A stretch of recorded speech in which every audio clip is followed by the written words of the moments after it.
Merci d'être resté pour cette seconde partie, pour le séminaire.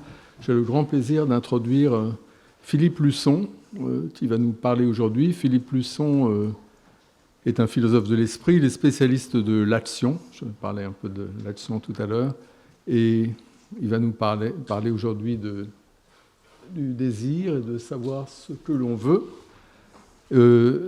Philippe enseigne à l'antenne parisienne de New York University et j'ai hâte d'entendre ce qu'il a à nous dire sur ce sujet, étant donné le résumé très intéressant qui a été rendu disponible sur le site du collège.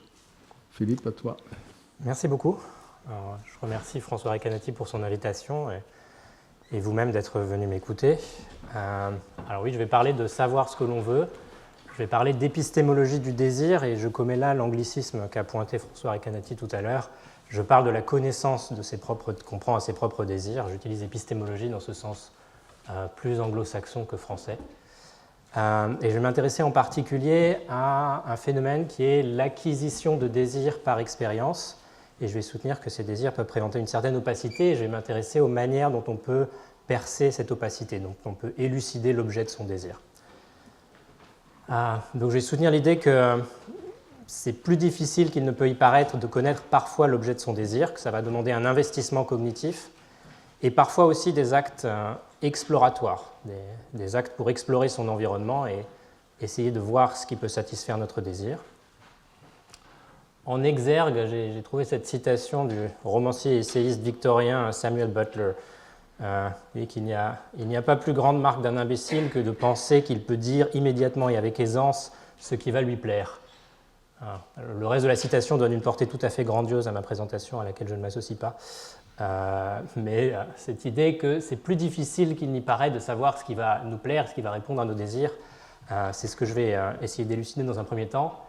Et ensuite, je vais parler de cet investissement cognitif qu'on pourrait faire. Je vais essayer de voir comment les théories existantes sur l'épistémologie du désir peuvent répondre à mon problème. Et ensuite, je vais m'intéresser à cette idée qu'il faut les complémenter avec des actions exploratrices et je vais essayer de comprendre comment elles peuvent être motivées. Alors d'abord, dans un premier temps, finalement assez long, je vais parler de l'obstacle qui se présente à nous. Alors j'utilise le mot désir ici, à la manière des philosophes, pour parler en fait de l'ensemble des attitudes mentales qui vont nous motiver de manière intrinsèque, non instrumentale, à faire certaines choses ou à consommer certains objets ou à poursuivre certains buts. Peut-être parfois aussi à éviter certaines choses, il pourrait y avoir des attitudes d'aversion, je ne vais pas en parler. Dans la langue française, je crois que cette idée de ce concept philosophique de désir, il est assez bien capturé par l'usage du mot envie. Quand on dit qu'on a envie de quelque chose, on parle de ces désirs intrinsèques. Et je mets de côté les désirs instrumentaux, s'il y en a, que les philosophes appellent aussi extrinsèques. Je peux désirer une chose, non pas pour elle-même, mais comme moyen en vue d'une fin. Ce qui va m'intéresser, c'est le désir que je peux avoir de cette fin, donc ce désir que les philosophes appellent intrinsèque. Alors je vais prendre ces désirs au sérieux, c'est-à-dire que je vais supposer que ce sont des vraies entités mentales, des particuliers mentaux qui sont dotés d'un contenu représentationnel. Je vais en parler comme des états qui représentent quelque chose. En fait, je vais un petit peu complexifier cette idée. Et que ces états mentaux participent en fait des processus qui causent le comportement. C'est-à-dire que ces désirs font partie de la motivation, qui est une des racines du comportement humain. Alors je vais m'intéresser en particulier aux désirs qui sont acquis par l'expérience, parce que je pense qu'ils vont présenter cette opacité d'une manière particulière, ils vont poser le problème sous une version assez particulière, et je vais m'attacher à eux. Je vais donner quelques autres exemples aussi de désirs qui me paraissent aussi présenter une opacité, pas pour les mêmes raisons, et peut-être que les solutions qu'on pourra apporter à cette opacité seront différentes, mais je vais quand même les donner pour vous donner une idée de la portée éventuelle de cette idée d'opacité, un peu au-delà de mon propos aujourd'hui. Alors cette idée d'opacité, c'est simplement l'idée que les désirs vont avoir une propriété importante, en particulier importante pour l'agent et pour les actions que ce désir va motiver, qui vont être opaques pour lui assez régulièrement. Alors voici un premier exemple de désir acquis par l'expérience qui me semble présenter cette opacité. Marie a fait l'expérience pour la première fois de la cuisine sichuanaise. Elle a été invitée dans un restaurant sichuanais. Et cette cuisine suscite chez elle un nouveau désir qui va incliner Marie à retourner dans le même restaurant. Alors peut-être qu'au début, c'est plutôt une disposition à désirer, parce que quand elle sort du restaurant, elle n'a peut-être pas tout de suite envie d'y retourner, mais plus tard, disons une semaine après, elle va pouvoir avoir ce désir, occurrent cette fois-ci, de retourner dans le même restaurant, peut-être dans d'autres restaurants qui se présentent de la même manière ou qui sont situés dans la même rue. C'est-à-dire qu'en fait, elle a formé une certaine conception du type de restaurant dans lequel on l'avait emmené, et c'est l'objet de son désir, c'est-à-dire que c'est ce type de retourner dans ce type de restaurant va être ce que son désir va motiver. Mais en fait, il se trouve que ce désir serait tout aussi bien satisfait par un ensemble d'expériences culinaires dont les contours sont assez flous pour Marie, en fait. Parce qu'elle n'a pas la connaissance précise des propriétés gustatives qui ont pu susciter son appréciation, ni la connaissance des traditions culinaires, de la manière dont d'autres traditions pourraient être similaires ou différentes de la tradition culinaire qu'elle vient de rencontrer, ou des différentes combinaisons d'ingrédients. Donc en fait, ce désir motive certaines actions chez elle, et il se satisferait de certains résultats, mais les deux ne coïncident pas parfaitement.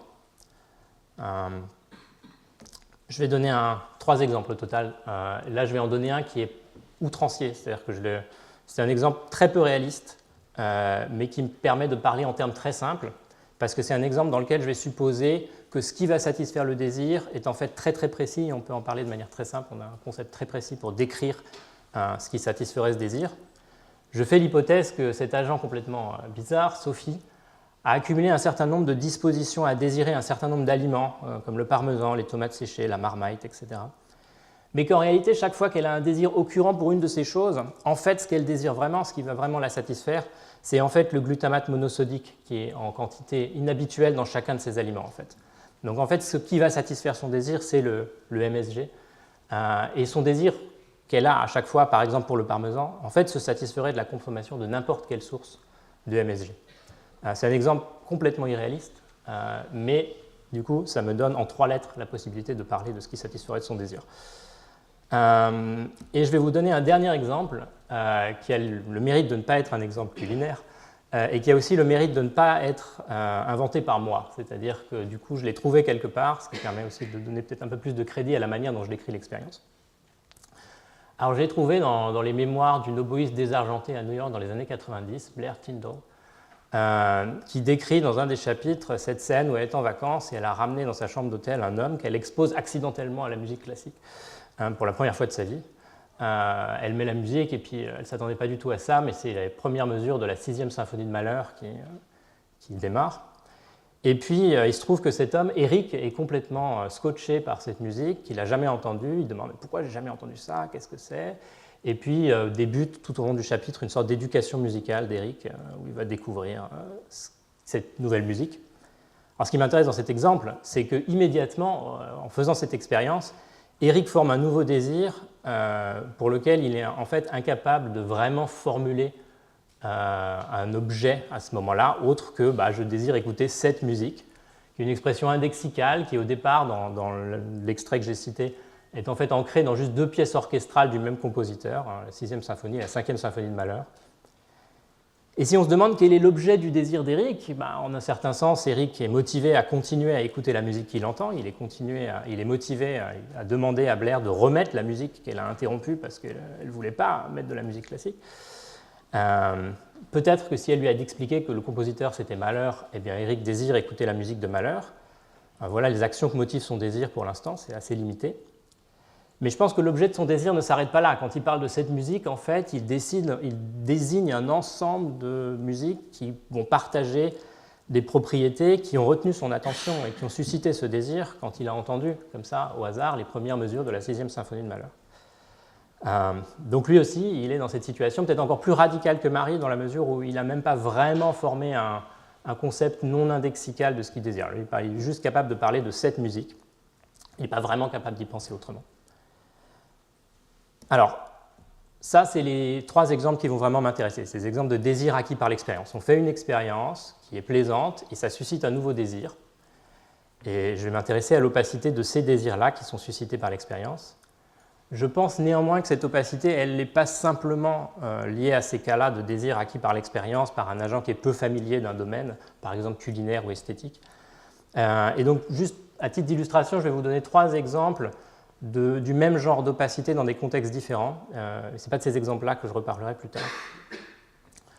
Alors je pense en premier lieu qu'il y a plein de désirs qui, par facilité, vont prendre pour objet un objet saillant ou qui est suggéré par l'environnement, mais qui pourrait en fait se satisfaire de substituts si cet objet s'avère ne pas être accessible. Alors si je reprends l'exemple qu'a donné François Recanati tout à l'heure dans le cours de désirer une bière, en fait je pense que dans plein de cas on va faire l'économie de la première étape du raisonnement instrumental qui avait été décrit. C'est-à-dire qu'on n'a pas en fait un désir de se désaltérer et on pense que la bière va nous désaltérer, on a tout de suite un désir de bière en fait. Parce qu'on pense qu'il y a de la bière dans le frigo, donc il y a un objet saillant sur lequel peut tout de suite se fixer notre désir. Mais si ce désir ensuite est frustré parce que quand j'ouvre le frigo, il s'avère qu'il n'y a pas de bière, en fait je vais pouvoir trouver un substitut qui va satisfaire ce désir qui au départ était un désir de bière, mais finalement je vais pouvoir le satisfaire avec autre chose que de la bière. L'exemple que j'avais sur la slide, c'était si vous allez à la bibliothèque, vous voulez emprunter un livre qui n'est plus disponible, le ou la bibliothécaire va parfois être capable de vous trouver un substitut acceptable, c'est-à-dire de répondre à votre désir sans vous donner le livre qui était pourtant l'objet de votre désir. Là, l'opacité, en fait, on arrive à la percer. C'est pour ça que ce n'est pas forcément l'exemple qui va m'intéresser le plus, parce que quand vous trouvez un substitut, vous avez percé l'opacité. Mais au départ, vous aviez quand même cette divergence entre ce que le désir motivait et ce qui pouvait le satisfaire. Un autre exemple, ça pourrait être que parfois on peut avoir un désir pour un bien matériel qui en motive l'acquisition, mais en réalité, ce qui satisferait vraiment ce désir, c'est en fait le statut social que l'on attache à ce bien matériel, ce n'est pas le bien matériel lui-même. Et puis il peut aussi y avoir, troisième exemple, certaines incongruités dans ce qu'un agent, même très familier d'un domaine, sait satisfaire son désir, que l'agent lui-même est en fait incapable de s'expliquer. Par exemple, même si on connaît très bien la musique classique, on peut ne pas avoir de bonne explication pour expliquer pourquoi, par exemple, on aime l'art de la fugue et pas les variations Goldberg. Il y a quelque chose dans l'art de la fugue qui répond à notre désir d'écoute, et les variations Goldberg n'y répondent pas, mais on ne peut pas mettre le doigt sur ce dont il s'agit. Donc ça, c'est des exemples d'opacité dans des contextes différents, et il y a des choses que je vais dire qui pourraient s'appliquer, d'autres qui ne s'appliqueront pas. Moi, je vais vraiment m'intéresser à ces désirs acquis par l'expérience. Alors avant d'essayer d'élucider un petit peu l'objet du désir, je vais répondre à quelques objections à la manière dont j'ai décrit en fait ces cas. Alors est-ce qu'on a vraiment affaire à une propriété du désir? Lorsque je dis que Marie se satisferait d'un certain nombre de résultats culinaires que son désir ne motive pas, est-ce que c'est vraiment une propriété de son désir? Il me semble que oui. Il me semble que lorsqu'elle va faire l'expérience d'un certain type de satisfaction qui était en fait recherché par les actions que motivaient son désir, et bien c'est son désir qui est satisfait, même s'il n'a pas été satisfait par les actions que motivaient son désir. On va dire, j'ai envie de dire que ces résultats répondent à son désir. On pourrait dire de manière familière que l'expérience fait le job, elle répond à ce désir. Pour utiliser un anglicisme, elle gratte là où ça démange. Parfois, on pourra dire de certains résultats aussi qu'ils anticipent le désir, satisfont le désir avant que le désir ait pu motiver une action. Et pour soutenir aussi cette idée, je pense qu'il y a une autre trace intéressante en anglais de cette propriété cachée du désir, cette satisfaction cachée, c'est qu'en fait, on peut utiliser en anglais le verbe qu'on utilise pour parler des envies, le verbe want, pour donner des conseils à des gens. C'est-à-dire qu'on peut attribuer à des gens des envies qu'on sait qu'ils n'ont pas, mais pour les conseiller à faire quelque chose. Alors c'est très souvent pour des raisons instrumentales. L'exemple que donne Ethan Jersak, par exemple, c'est qu'il désire amener à un dîner un vin particulièrement adapté à un plat, mais lui, il n'y connaît rien en vin, donc il demande au vendeur qu'est-ce qui pourrait se marier avec tel plat. Et le vendeur lui répond en utilisant cette construction « Oh, you want this wine ». C'est l'instrument qui répondra à son envie, et donc le vendeur lui attribue une envie qu'il sait que Ethan n'a pas. Mais il me semble que parfois aussi on va utiliser cette construction pour essayer de percer l'opacité du désir d'autrui. En fait. On va attribuer à autrui une envie qu'on sait qu'il n'est pas capable de formuler, mais parce qu'on se dit bah, il a envie de choses et ça va pouvoir y répondre. Par exemple, Blair pourrait dire à Eric « You want to listen to Bruckner ».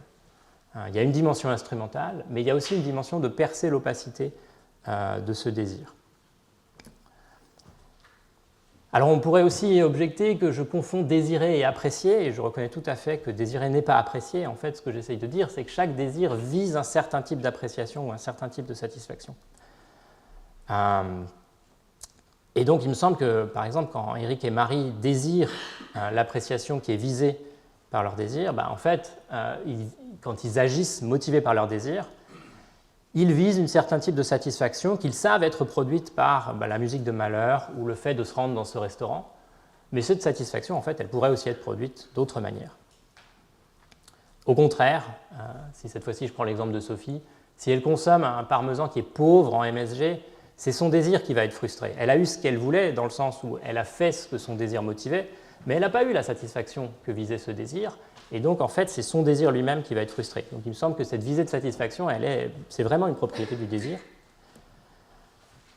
Une manière de contourner ce que je viens de dire, ça serait de dire, bon, peut-être que le désir vise une satisfaction générique. Il ne vise pas une satisfaction particulière. Et donc, en fait, on n'a pas un objet caché du désir, on a simplement le fait que chaque désir cherche la satisfaction, et puis il la cherche dans un objet particulier. Il ne me semble pas que ça soit adéquat non plus. Il me semble que chaque désir vise un type précis de satisfaction. Même si l'agent n'est pas capable d'articuler ce type de satisfaction, ce n'est pas la satisfaction en général qui est visée, c'est un type de satisfaction précis.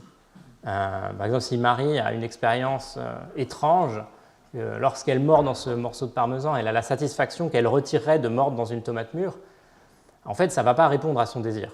C'est peut-être une expérience très plaisante, parce qu'elle aime beaucoup les tomates mûres, mais ce n'est pas ce qu'elle recherchait. Je suppose évidemment ici que la tomate mûre n'est pas riche en MSG. Alors, j'ai parlé des désirs acquis par l'expérience, je me suis restreint à ce problème précis. Il me semble que c'est néanmoins un problème assez vaste, parce qu'on acquiert en réalité une grande partie de nos désirs par l'expérience quand on est un agent humain. Il y a peut-être aussi d'autres animaux qui acquièrent beaucoup de leurs désirs par expérience, mais en tout cas c'est un trait typique des humains que beaucoup de désirs ne sont pas innés mais acquis par l'expérience. On rencontre des choses dans notre environnement qui vont susciter de nouveaux désirs. Et un travail que j'aime beaucoup sur cette acquisition des désirs, c'est le travail conjoint du philosophe Richard Holton et du neuroscientifique Ken Berridge, qui porte sur l'addiction, qui en fait incidemment propose un modèle de l'acquisition des désirs qui en fait explique assez bien pourquoi il présente cette opacité que j'ai décrite. Alors ça, c'est leur description appliquée à la nourriture, parce qu'ils partent au départ d'un modèle créé à propos du rat, puis ensuite ils l'étendent à l'être humain, mais du coup leur formulation du modèle est centrée sur la nourriture, parce que c'est ça qui occupe le rat.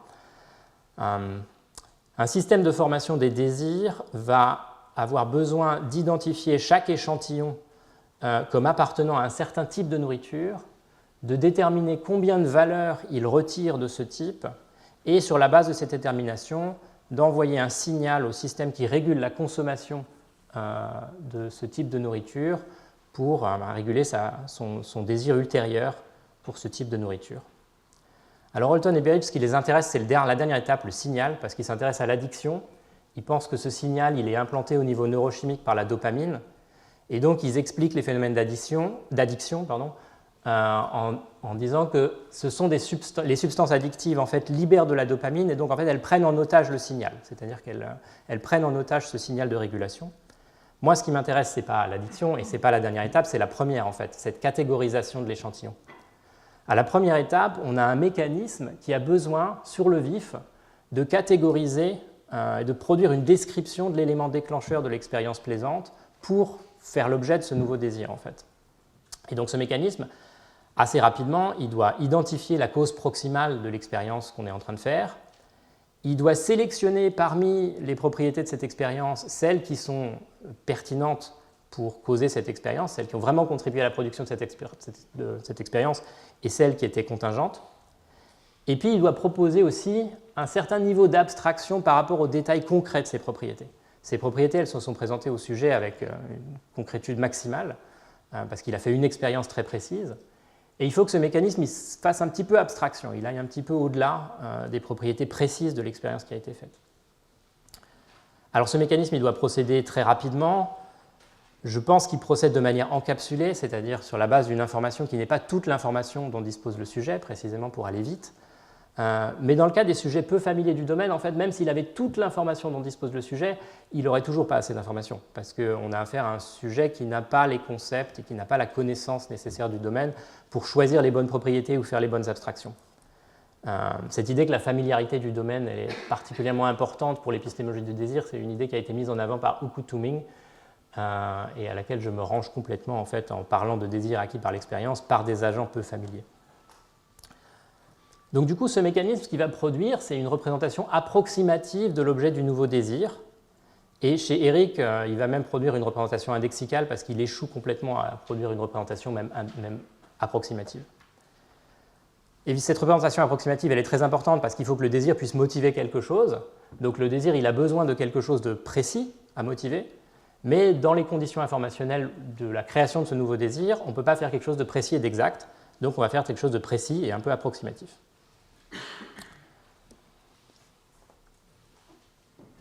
Ça, c'était pour la description de l'obstacle. Maintenant, je vais m'intéresser à la manière dont on peut comprendre cet obstacle en termes plus théoriques, ce que cet obstacle peut nous dire en théorie du désir, puis en épistémologie du désir, puis je vais parler de ces actes exploratoires qui me semblent nécessaires pour les agents peu familiers du domaine.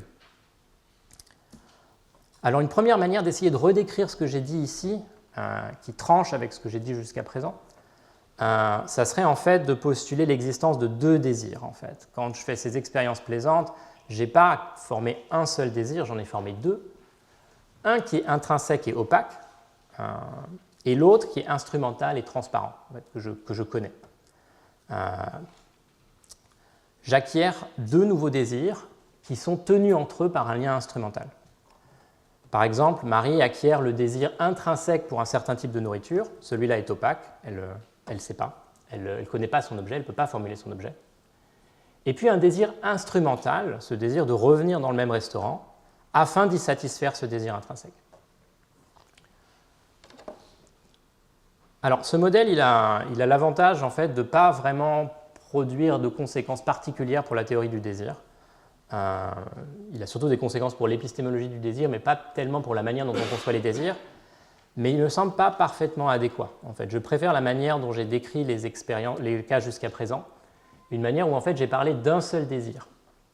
Parce qu'en fait, si on postule deux désirs, il me semble qu'ils sont liés entre eux, ils sont tenus ensemble de manière beaucoup trop étroite pour que ça soit fructueux d'y penser comme à deux états mentaux séparés. En fait, ils sont tellement dépendants l'un de l'autre que je ne vois pas pourquoi on les conceptualiserait comme deux états distincts, deux états mentaux distincts. Parce qu'en l'absence de prise en fait, sur l'objet du désir intrinsèque, en fait, la croyance instrumentale, elle va devoir y faire une référence indexicale. La croyance instrumentale que Marie a, c'est qu'aller dans ce restaurant pourrait satisfaire ce désir. Elle ne peut pas formuler l'objet de ce désir d'une autre manière. Et en fait, c'est la seule prise qu'elle a sur ce désir intrinsèque, c'est par le biais de son désir instrumental. La seule manière dont elle peut formuler ce désir opaque à ses propres yeux, c'est en se disant que c'est le désir pour le genre de choses qu'on peut trouver dans ce restaurant. En fait, c'est l'instrument qui lui donne en fait, sa seule manière de penser à l'objet de son désir si on pense à ce désir intrinsèque distinct. Donc il me semble que ça crée un lien beaucoup trop étroit entre ces deux désirs pour qu'on puisse en fait, de manière intéressante, postuler en fait, deux états mentaux indépendants et même en fait trois, puisqu'il y aurait aussi ce lien instrumental qui devrait faire l'objet d'une croyance instrumentale qui lierait le désir intrinsèque avec le désir instrumental. Un autre argument pour cette idée, c'est de se référer à cette expérience de proposer un substitut à quelqu'un. Cette expérience dont j'ai parlé par exemple pour le ou la bibliothécaire qui essaye de vous proposer un livre qui répondrait à votre désir, mais qui n'est pas le livre que vous avez demandé. En fait, il me semble que quand on a cette expérience d'essayer de proposer un substitut à quelqu'un, on n'est pas du tout en train d'essayer de démonter une structure instrumentale cachée à l'intérieur de cette personne, en fait. On n'est pas en train de percer à jour un état mental qui serait déjà présent chez cette personne, qui déterminerait en fait le genre de livre qu'elle veut lire, et on n'est pas en train d'essayer de comprendre en fait quelles sont ses croyances instrumentales sur quel type de livre pourrait répondre à ce désir. Non, il me semble qu'en fait, ce qu'on essaye de comprendre, c'est son désir pour ce livre, pour le livre qu'elle a demandé. On essaye de comprendre d'où vient ce désir et en fait ce qui pourrait satisfaire ce désir en particulier. Alors peut-être la manière la la plus saillante pour moi de me convaincre de ça, c'est ce qui se passe en fait quand on essaye d'aider un jeune enfant à élucider l'objet de son désir. En fait. Quand un enfant vous demande quelque chose, formule une envie à laquelle vous ne pouvez pas accéder, vous allez essayer de proposer un substitut. Vous allez essayer d'éviter la crise en proposant quelque chose qui puisse satisfaire ce désir. Il ne me semble pas du tout qu'on soit en train d'essayer de comprendre chez ce jeune enfant un désir intrinsèque qui serait caché loin derrière et une croyance instrumentale qui lierait ce désir intrinsèque avec la chose que l'enfant a demandé. Non, l'enfant il a demandé quelque chose, il a un désir qui est dirigé vers cet objet et on essaye de comprendre les autres choses qui pourraient éventuellement satisfaire ce désir. Tout ça, ça m'incline à en fait proposer ce que j'ai en fait décrit jusqu'à présent dans la manière dont j'ai décrit les exemples. C'est un modèle dans lequel le désir est en fait bicéphale. Chaque désir va posséder deux propriétés importantes mais distinctes. Il va motiver certaines actions, ce que je vais appeler son profil de motivation, et puis il va se satisfaire de certains états de choses, de certains résultats, ce que je vais appeler son profil de réponse, son profil de satisfaction. Ce qu'on pourrait aussi appeler son profil d'évaluation, mais ça serait prendre une position plus controversée sur la nature du désir, puisqu'on supposerait que le désir est capable de faire des évaluations, c'est-à-dire de qualifier des états de choses comme étant bons ou mauvais. Donc je ne vais pas parler de profil d'évaluation, mais ça serait une manière intéressante de développer cette idée d'un profil de satisfaction. Évidemment, en fait, pour être tout à fait exact, il faudrait en parler en termes de gradation. En fait, il y a des objets qui vont plus ou moins satisfaire le désir. Le profil de satisfaction, ce n'est pas oui ou non. Moi, je vais parler en termes catégoriques parce que c'est beaucoup plus simple. Mais si on veut être précis dans la description de ce profil de satisfaction, je pense qu'il faudrait le comprendre de manière graduée. Et ce que je soutiens, donc, c'est que un désir acquis par l'expérience, il va souvent présenter un écart entre ces deux faces. Il va souvent y avoir un écart entre ce que le désir motive et ce qui pourrait le satisfaire. Alors ces deux phases du désir, en fait, elles sont bien connues des théoriciens du désir. Et quand j'ai parlé de phase du désir, en fait, j'ai fait implicitement référence au travail de Timothy Schroeder, qui parle des trois phases du désir, parce qu'il en ajoute une troisième. Mais en fait, la plupart des théoriciens du désir, ils ne reconnaissent pas la possibilité d'un écart entre elles. En fait. Ils travaillent pour les réduire l'une à l'autre, ou pour en éliminer une des deux, ou, comme Schroeder par exemple, pour réduire les deux faces à une troisième. Qui est chez Schroeder l'idée que certaines choses sont constituées comme des récompenses dans un certain système cérébral. Donc en fait, les théories du désir, en général, elles essayent de donner une conception du désir qui permet d'unifier le profil du désir et qui ne permettent pas d'avoir un écart entre les deux. Si vous avez par exemple une théorie motivationnelle du désir, ce qui est pertinent, c'est ce que le désir motive. Et puis éventuellement, si vous parlez de satisfaction, en fait, vous allez parler en termes de ce que le désir motive, c'est-à-dire que vous reconnaîtrez comme satisfaisantes les actions que le désir motivait. C'est-à-dire si le désir motivait une certaine action, eh bien il se satisfera du résultat de cette action, quel qu'il soit. Jusqu'à présent, ce que j'ai soutenu, c'est l'idée qu'il puisse y avoir un écart. Donc que ces théories en fait, sont inadéquates et trop simples. Elles peuvent parfaitement rendre compte de certains aspects du désir, mais il me semble qu'il faut les enrichir pour rendre compte de la possibilité de deux faces qui ne seraient pas parfaitement coordonnées. Cette possibilité, elle est peut-être plus saillante si on a un concept du désir comme un concept agglomérat avec un certain nombre de traits, mais pas forcément tous essentiels ou tous liés entre eux, comme Alan Goldman. Mais l'auteur qui s'est le plus rapproché de ce que je propose ici, c'est Lloyd Humberstone, parce que dans un article de 1990, il a reconnu la possibilité d'un écart, pas entre les objets que motive le désir et qui peuvent satisfaire le désir, mais entre leur magnitude. C'est-à-dire qu'il a soutenu l'idée que, en fait, quand on parle de la force d'un désir ou l'amplitude d'un désir, en fait, c'est ambigu, on peut parler de deux choses différentes. On peut parler de la force de motivation que procure ce désir, à quel point il me motive, et on peut parler aussi de l'intensité de la satisfaction que me procurerait ce désir s'il était satisfait. Et les deux ne sont pas forcément corrélés entre eux, ne sont pas forcément en adéquation. Moi, j'ai envie d'ajouter l'idée que les objets, en fait, peuvent ne pas être en adéquation non plus. Alors, pour en dire un tout petit peu plus de ces deux profils, le profil de motivation, en fait, c'est assez simple à décrire, c'est ce qui guide l'agent dans la réalisation de son désir. Donc, en fait, c'est la représentation du but à atteindre qui va pouvoir interagir avec le raisonnement pratique instrumental, comme l'a décrit François Recanati tout à l'heure, et puis avec toute la machinerie de l'action, en fait, tout ce qui permet à l'agent d'agir. Le profil de satisfaction, c'est plus nébuleux, ça caractérise soit le désir motivé par une action, soit le désir motivé par un objet. C'est-à-dire qu'il y a des objets qui l'ensemble des états de choses qui procureraient au désir sa satisfaction au sens ordinaire, pour prendre l'expression de William Lycan. C'est-à-dire pas la satisfaction du désir dans un sens purement sémantique et formel, où ce qui était visé a été obtenu, mais au sens où l'agent se satisfait de ce qui a été obtenu. C'est-à-dire que c'est des expériences ou c'est des résultats qui vont mettre un terme au désir, nous dit Ashley Shaw, de manière normale. C'est-à-dire pas parce que j'ai arrêté d'avoir envie de la chose, mais parce que j'ai eu ce dont j'avais envie.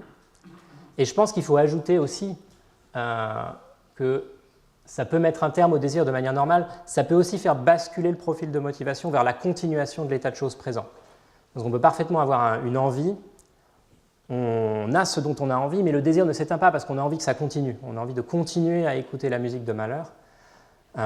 Donc à ce moment-là, ce qui marque que le désir se satisfait de cette expérience, c'est que son profil de motivation bascule en fait vers la conservation de l'état de choses actuel.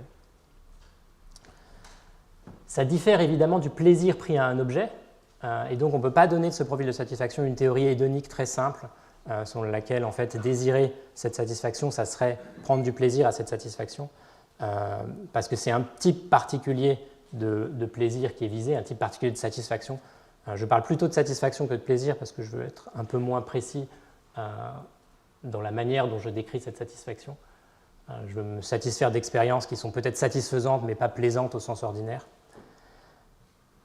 Et ce profil de satisfaction, du coup, c'est une propriété dispositionnelle du désir. En fait, il y a des cas où on a peut-être même envie de dire que le désir change, en fait, quand je découvre une nouvelle expérience qui peut le satisfaire. Et c'est vrai que le désir change, par exemple, si je suis convaincu par le ou la bibliothécaire que cet autre livre serait un substitut valable, mon désir change. En fait, ce qui m'intéresse, c'est qu'il avait la propriété, avant ce changement, de pouvoir changer de cette manière-là.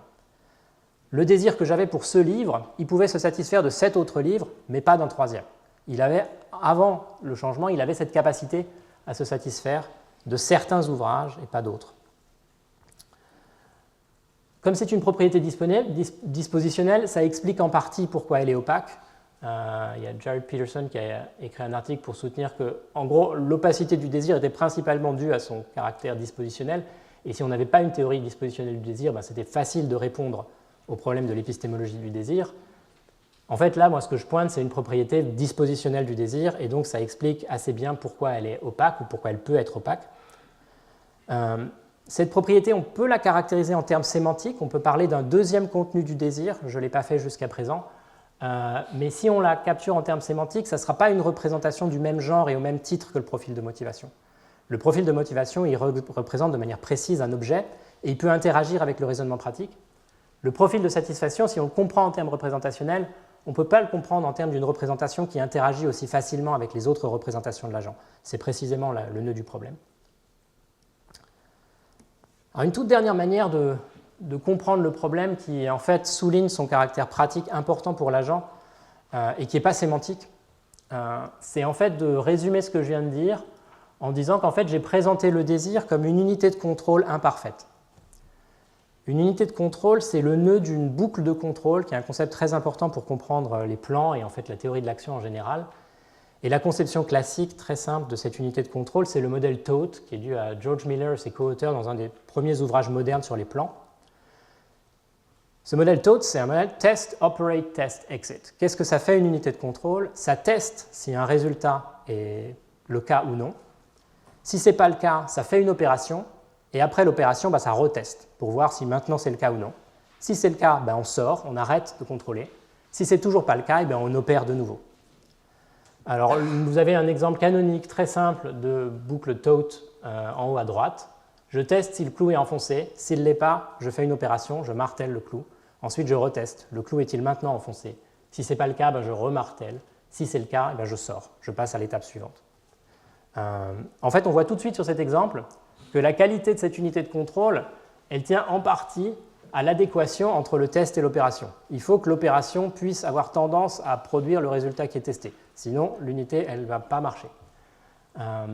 Et en fait, ce que j'ai dit du désir jusqu'à présent, si on le conçoit comme une unité de contrôle, c'est qu'en fait, c'est une unité où il peut y avoir un écart entre le test et l'opération.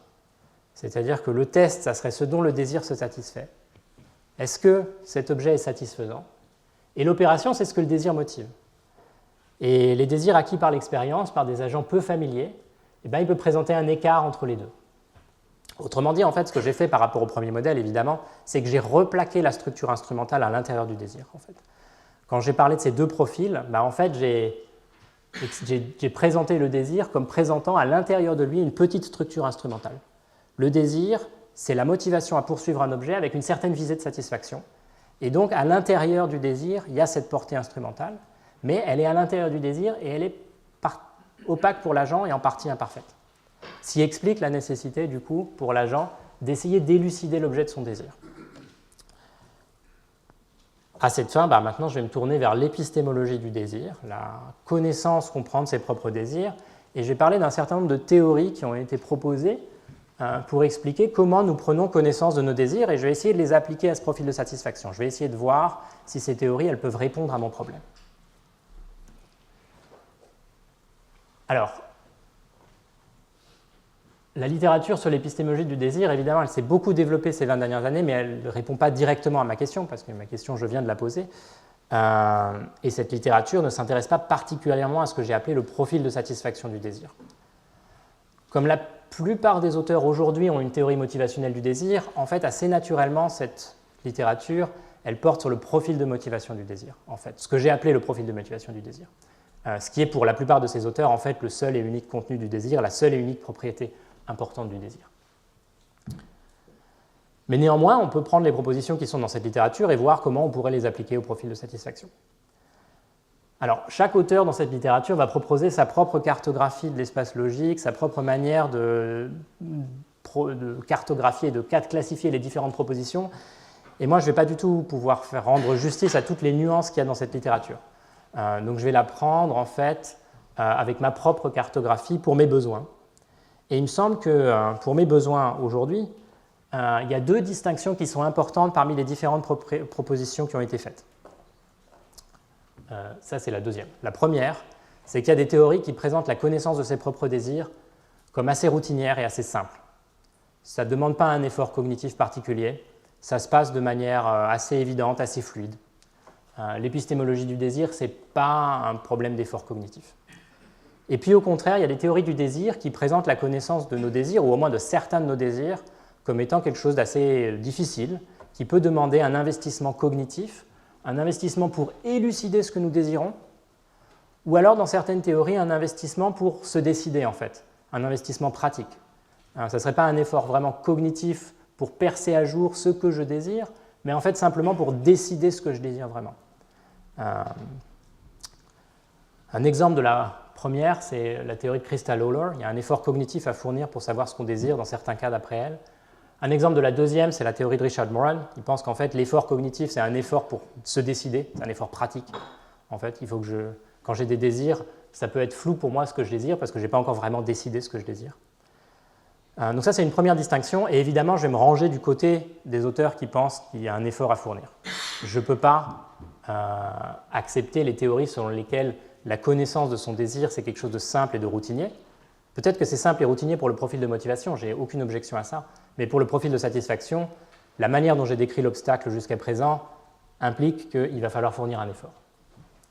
L'autre distinction intéressante pour mes besoins, elle sépare en fait des propositions en épistémologie du désir qui sont introspectives, c'est-à-dire quand je veux connaître mes propres désirs, je tourne mon regard vers l'intérieur de mon esprit, et je cherche, en inspectant mon esprit, à connaître mes désirs.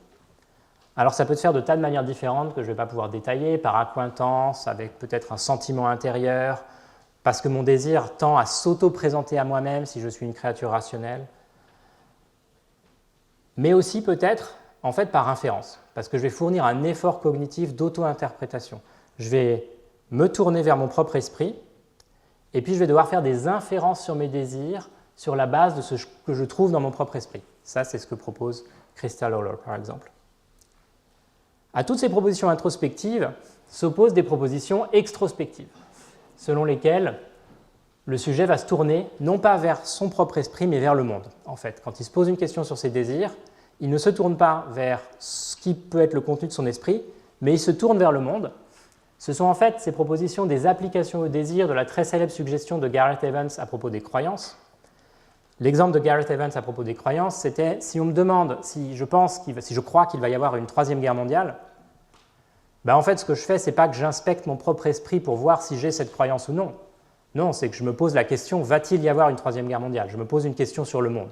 Et je considère les raisons que je peux avoir en fonction de ce que je sais sur le monde pour penser ou non qu'il va y avoir une troisième guerre mondiale. Beaucoup d'auteurs, en fait, ont pris cette idée de Gareth Evans, que Richard Moran appelle la condition de transparence. Il y a une transparence au monde de la question « est-ce que je crois qu'il va y avoir une troisième guerre mondiale » ou « est-ce que je désire ?» Et ils l'ont appliqué au désir. Donc quand je me demande ce que je désire, en fait, peut-être que je me demande ce qui est désirable. Ça, c'est la version assez simple d'Alex Byrne. Ou peut-être, je me demande plutôt ce qui me paraît désirable. Je m'intéresse aux apparences de désirabilité. Ça, c'est la modification qu'apporte Lauren Ashwell à cette théorie. Et puis, soit cette réponse me révèle mon désir, ça c'est ce que pense Byrne et Ashwell, ou alors elle constitue mon désir. Parce qu'en fait, en apportant la réponse à cette question, en fait, j'ai donné plus de précision, plus de contenu à mon désir, et donc en fait, je l'ai constitué.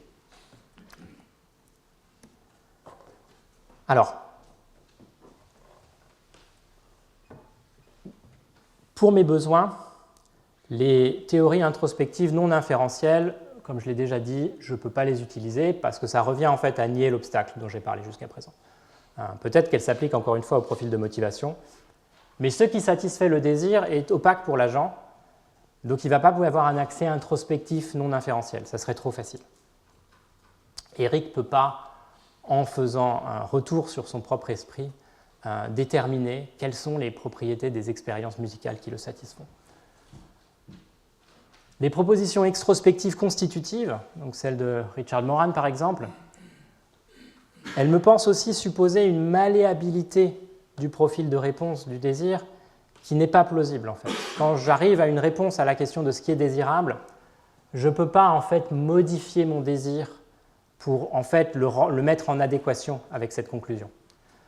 Si le désir d'Eric pourrait se satisfaire de la musique de Bruckner, eh bien c'est comme ça. Ce n'est pas lui qui, en se décidant sur la question de savoir si la musique de Bruckner est désirable, et qu'il est désirable d'écouter la musique de Bruckner, ce n'est pas lui, en répondant à cette question, qui va changer le profil de satisfaction de son désir. Le profil de satisfaction, il est présent, et en fait, il s'agit de l'élucider, pas de le manipuler, pas de le changer. Donc en fait, il me reste les propositions inférentielles. Ce qui va m'intéresser, c'est de savoir si on peut percer à jour le profil de satisfaction de son désir quand il est opaque, soit à partir des pensées qui nous traversent l'esprit, ça c'est ce que propose Christa Lawlor, soit à partir de ma réponse à la question de ce qui me paraît désirable, ce que propose Byrne, ou ce qui me paraît désirable, ce que propose Ashwell. Alors, la position de Christa Lawlor, elle est très intéressante et elle me paraît en fait apporter des éléments importants. Par ailleurs, c'est une position pluraliste, elle ne prétend pas décrire toutes les manières dont on connaît ses propres désirs, mais simplement une. Donc en fait, c'est compatible avec beaucoup d'autres choses. Mais néanmoins, il me semble que pour mes besoins aujourd'hui, cette proposition, elle est incomplète. La base inférentielle qu'elle propose ne va pas suffire. Les pensées qui vont traverser l'esprit de Marie ou Eric, elles peuvent leur donner des indices sur ce qui leur apporte de la satisfaction. Par exemple, Marie peut raisonner de la façon suivante. Si elle se prend à imaginer certains arômes, elle peut se dire « Ah, ce qui m'a attiré dans la cuisine dont j'ai fait l'expérience, c'est sans doute des combinaisons d'ingrédients ou des épices, et pas des techniques de cuisson, par exemple. Parce que ce qui saisit mon imagination, c'est vraiment des arômes. » Eric peut aussi se prendre à reproduire certains rythmes, et du coup se dire « C'est ça qui a attiré mon attention dans la musique de Mahler, c'est cet usage extraordinaire des rythmes. » Mais pour faire une bonne sélection, une bonne interprétation, une bonne abstraction de ces propriétés, en fait, il faut connaître plus de choses que ce que ces agents connaissent. Il faut connaître plus de choses sur le monde. En fait, il va falloir que ces agents dirigent leur regard vers le monde, acquièrent de l'information sur leur monde, qui leur permettent en fait de se poser et de répondre en partie à la question que pose Byrne de ce qui est désirable. La base inférentielle de Lawlor, juste ce qui me traverse l'esprit, ça donne des indices, mais ça ne suffira pas.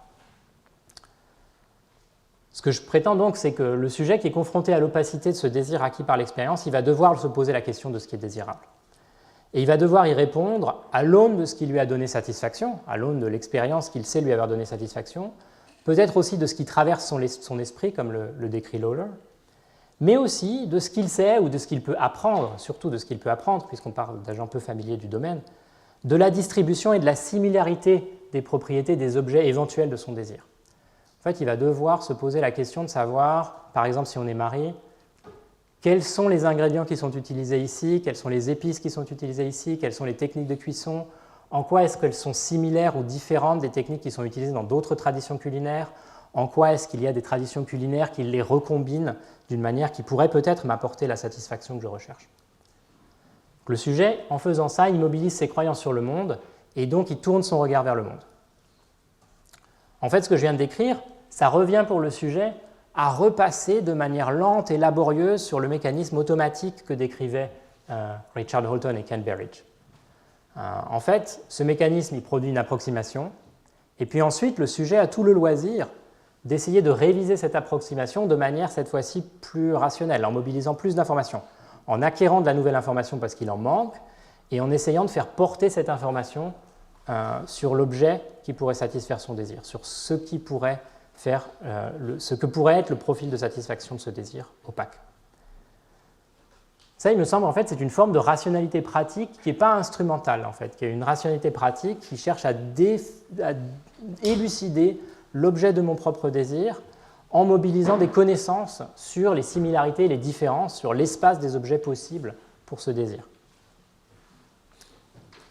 Néanmoins, je pense que ce modèle d'épistémologie du désir, là pour l'instant j'ai l'impression, je donne l'impression de me ranger à la proposition de Byrne, mais en fait je ne peux pas aller jusqu'au bout, parce qu'il me semble qu'en fait ce processus lent et laborieux, dans le cas qui m'occupe, en fait il ne va pas se terminer par une connaissance de son propre désir, parce qu'il ne va pas produire des conclusions qui auront la certitude nécessaire pour que je puisse me dire « ça y est, maintenant je connais le profil de satisfaction de mon désir ».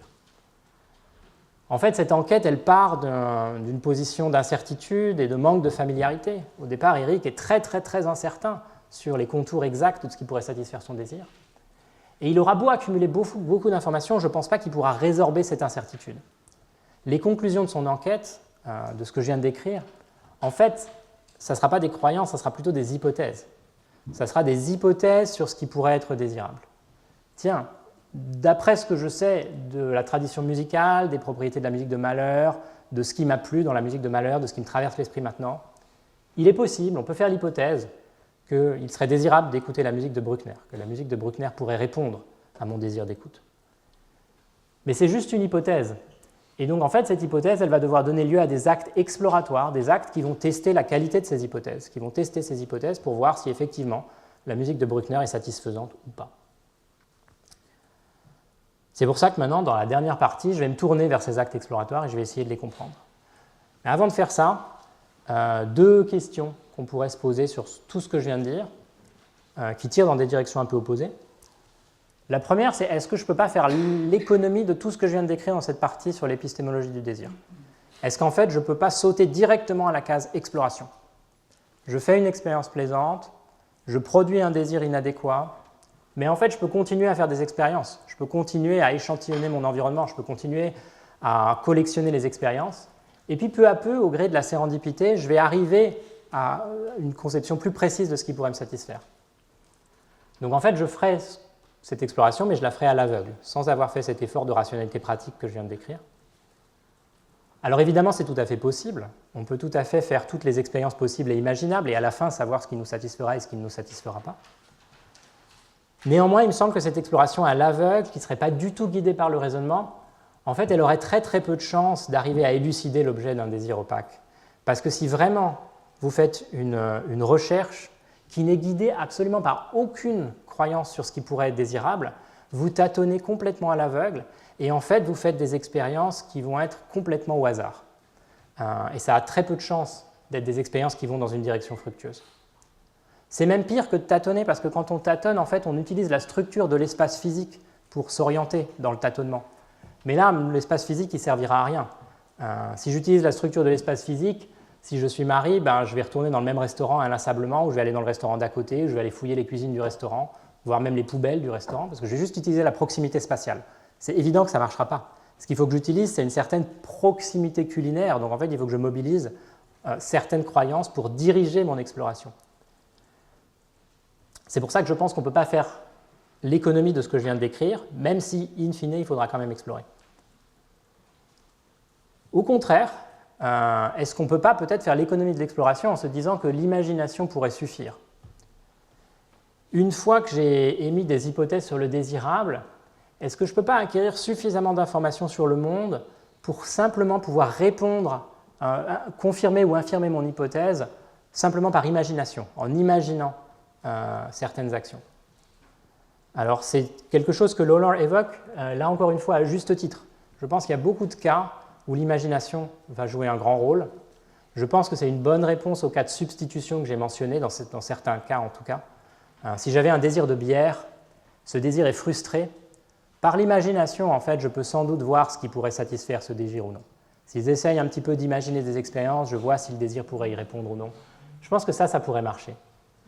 Mais je ne pense pas que ça marchera dans les cas qui m'occupent. Je ne pense pas qu'un agent comme Eric puisse accumuler suffisamment d'informations sur la musique de Bruckner pour être capable, en fait, de s'imaginer la musique de Bruckner avec suffisamment de détails pour pouvoir répondre à la question, de manière catégorique, à la question « oui, maintenant je le sais, ça me satisfera ». Je pense que là, on rencontre les limites de l'inférence et de l'information qui peut être acquise sur le monde sans l'explorer, en fait, sans en faire l'expérience.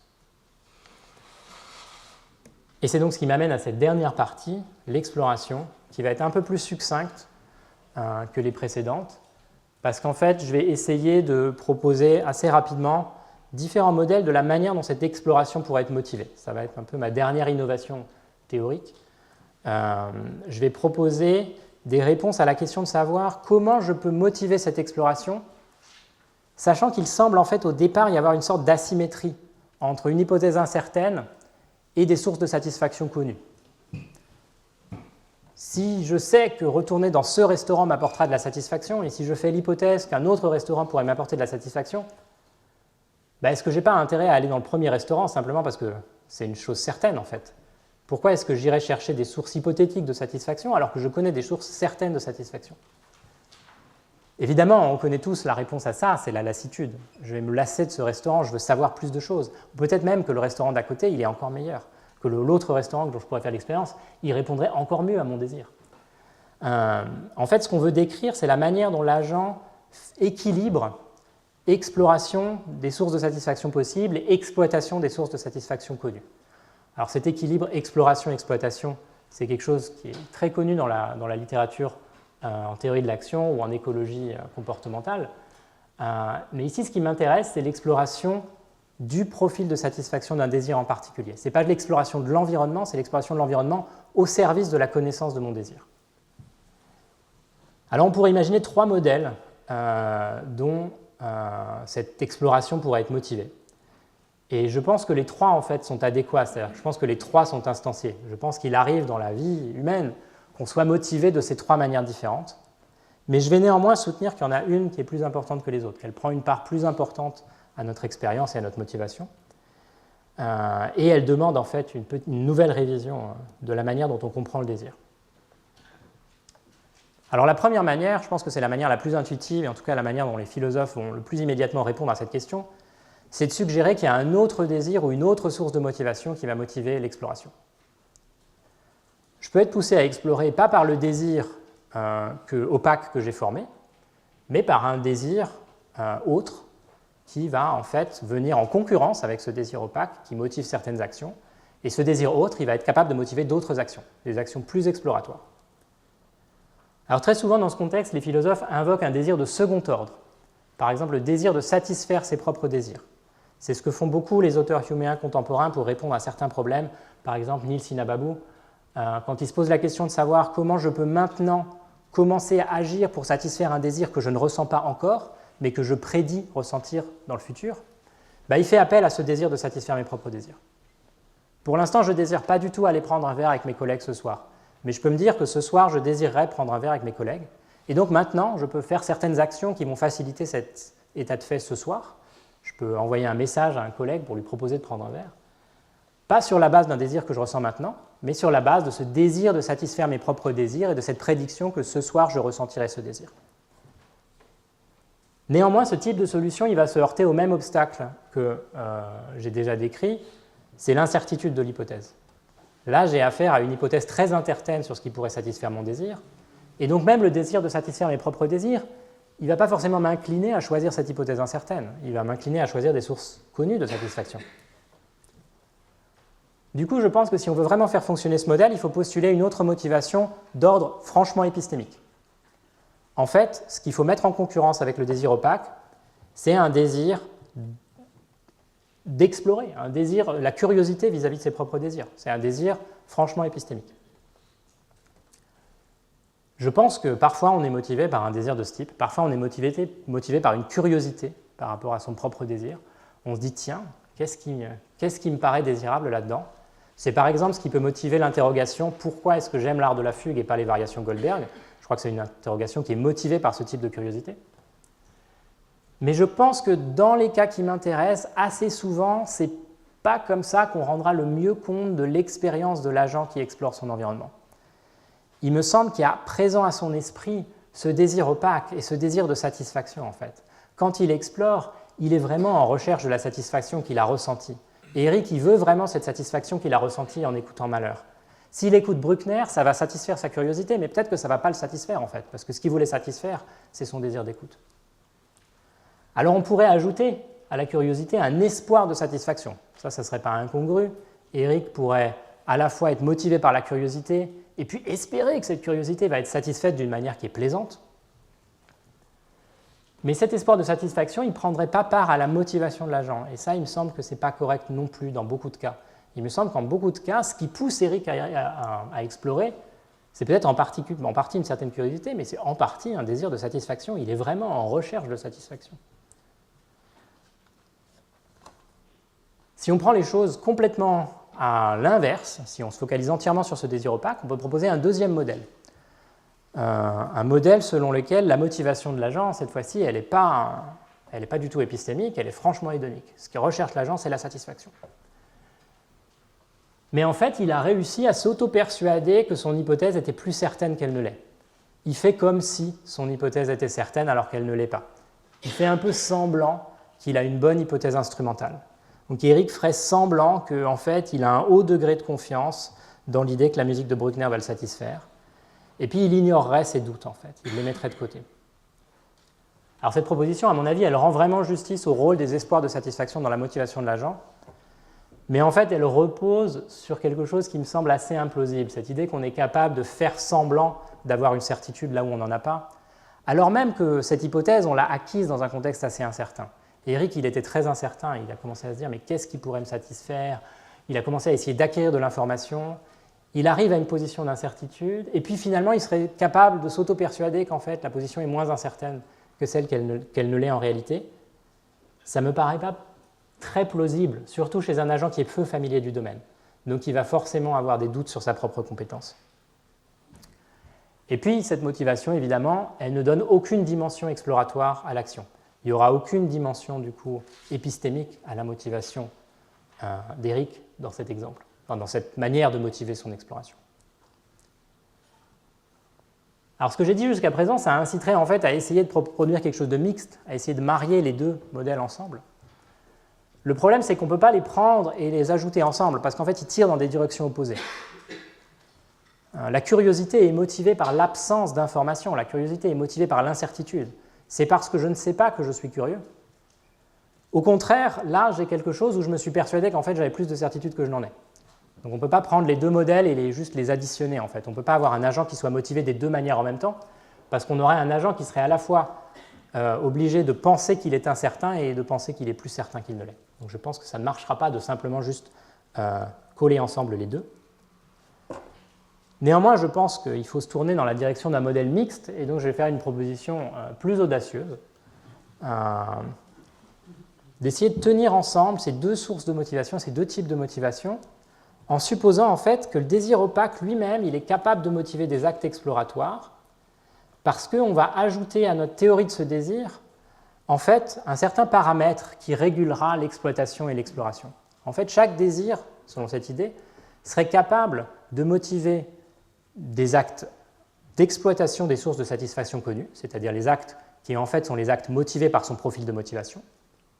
Mais dans certains cas, ce désir serait aussi capable de motiver des actes plus exploratoires. ce désir serait capable en fait d'utiliser des hypothèses instrumentales sur sa propre satisfaction et de motiver la recherche ou la recherche d'informations sur ses sources de satisfaction. Parce que en fait, ce désir il serait capable d'une certaine auto-évaluation de la qualité de l'adéquation entre ces deux profils. Cette auto-évaluation, on pourrait la qualifier de métacognitive en un sens assez faible, c'est-à-dire que le désir, en fait, il contiendrait un indice de la propre certitude sur cette petite structure instrumentale qu'il contient. L'idée, c'est que quand le mécanisme que Holton et Berich décrivent produit un nouveau désir, eh bien, il produirait aussi un désir avec une certaine certitude ou non pour l'objet que motive ce désir. Ce désir, je le produis, et puis soit je le produis avec une certaine certitude, je suis familier du domaine, je crois que j'ai vraiment identifié ce qui est plaisant dans cette expérience, et donc j'ai un haut degré de certitude associé à ce désir sur le fait que ce désir motive vraiment les actions qui lui procurent la satisfaction. Et puis au contraire, dans certains cas, je produis un désir, mais je ne suis pas vraiment sûr, c'est un désir un peu incertain, parce qu'il motive certaines actions qui sont des sources de satisfaction connues, mais son profil de satisfaction est en fait hautement incertain pour moi, hautement opaque. Et donc, en fait, ce désir est associé à une certaine incertitude, une certaine propension, du coup, à motiver l'exploration. Et puis, ce paramètre exploitation-exploration, il serait évidemment aussi influencé par la lassitude que je peux ressentir pour les objets connus. Une fois que j'ai fait l'expérience de la musique de malheur, enfin qu'Eric a fait l'expérience de la musique de malheur de manière répétée, il va se lasser de cette source de satisfaction. Ce que je propose, c'est qu'en se lassant de cette source de satisfaction, il ne se lasse pas forcément de son désir. En fait, il a toujours le même désir d'écouter cette musique, c'est juste que ce désir se réoriente. Il n'a rien pour se réorienter de manière claire, mais ce désir est aussi associé à cette espèce d'incertitude sur ce qui pourrait le satisfaire, et donc à ce moment-là, une fois qu'Eric ressent de la lassitude, ce désir va être capable de motiver des actes exploratoires, des actes qui sont dirigés vers des sources de satisfaction plus incertaines, mais nouvelles.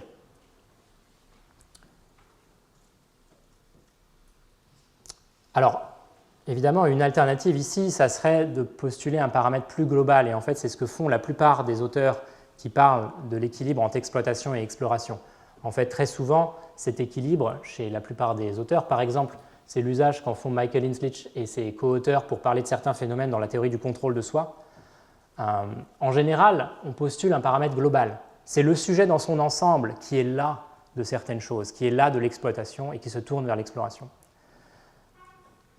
Mais il me semble que dans le cas qui m'intéresse, en fait, il va être préférable aussi, peut-être en ajoutant, je ne dis pas forcément que ces autres auteurs ont tort, en fait, on peut très bien avoir une lassitude globale et une lassitude locale, mais je pense qu'on va devoir ajouter cette lassitude locale et aussi faire dépendre l'équilibre entre exploration et exploitation de cette auto-évaluation du désir. Il y a des désirs où je sais ce que je veux, et donc je ne vais pas avoir tendance à explorer. Même si je suis là de l'objet, ce qui va se passer, c'est que je vais me lasser de mon désir. Si je suis là de boire de la bière et je sais que je veux vraiment de la bière, c'est mon désir qui va s'éteindre. Je ne vais pas soudain essayer de le réorienter vers autre chose qui pourrait lui procurer une source de satisfaction d'une nature nouvelle. Donc il me semble que ça nécessite comprendre ce qui anime vraiment ces agents qui essayent d'élucider leur propre désir par des axes exploratoires.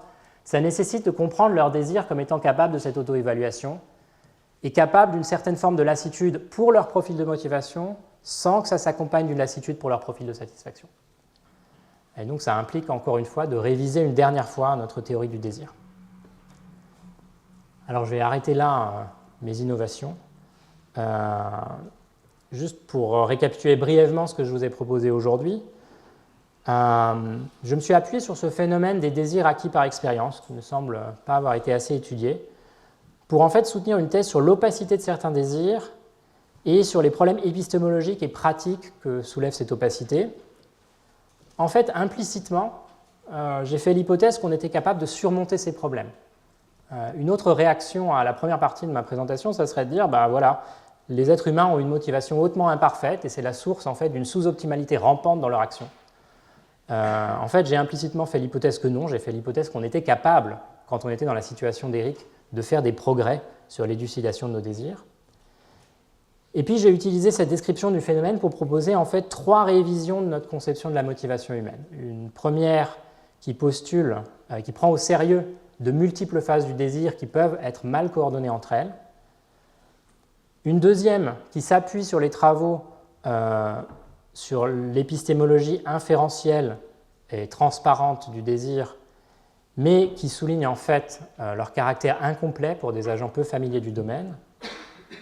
Et puis enfin, pour compléter cette épistémologie, j'ai proposé une certaine manière dont le désir peut motiver des actes exploratoires à l'aune de sa propre auto-évaluation et de la lassitude qu'on peut prendre à ces objets premiers, ces objets dont il motive la quête. Alors je vous ai aussi donné d'autres exemples de désirs opaques, et ces désirs opaques, je ne les traiterai pas de la même manière, si j'avais à en parler. Donc je ne prétends pas que ce que j'ai dit ici, ça s'applique par exemple à ces cas de substitution. J'ai indiqué un petit peu que je pense que dans les cas de substitution, on peut se satisfaire d'une épistémologie du désir beaucoup plus proche de celle de Crystal Lawler, par exemple. Je pense qu'on pourra faire l'économie des actes exploratoires. Donc j'ai proposé d'autres exemples qui inviteront peut-être d'autres directions d'exploration. Aujourd'hui, je me suis intéressé à ces désirs acquis par l'expérience, et j'espère que je vous ai convaincu un petit peu qui présentait un problème auquel il fallait répondre d'une manière très particulière. Merci beaucoup pour votre attention.